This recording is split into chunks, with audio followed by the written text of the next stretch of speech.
The card ID verification page lets you set very similar rules to that of the address verification page.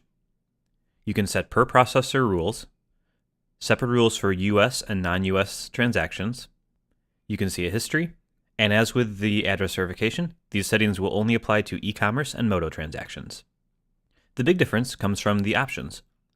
Since this is only looking at the CVV value, there are only a few rules. The first two are the most common, and the second two are a little more unusual. The first one is to reject a US transaction if the CVV is not processed or a CVV was not provided. Essentially, this will block any transactions if there is no CVV involved. The second option is to reject a US transaction if the CVV does not match. So a CVV was provided, but the bank said it did not match what should be on the card.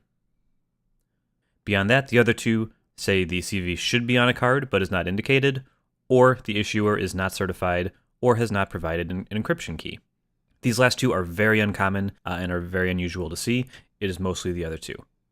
As with address verification, if we add a few rules and hit save, I can look at history and see when, who, and what rules were added or removed.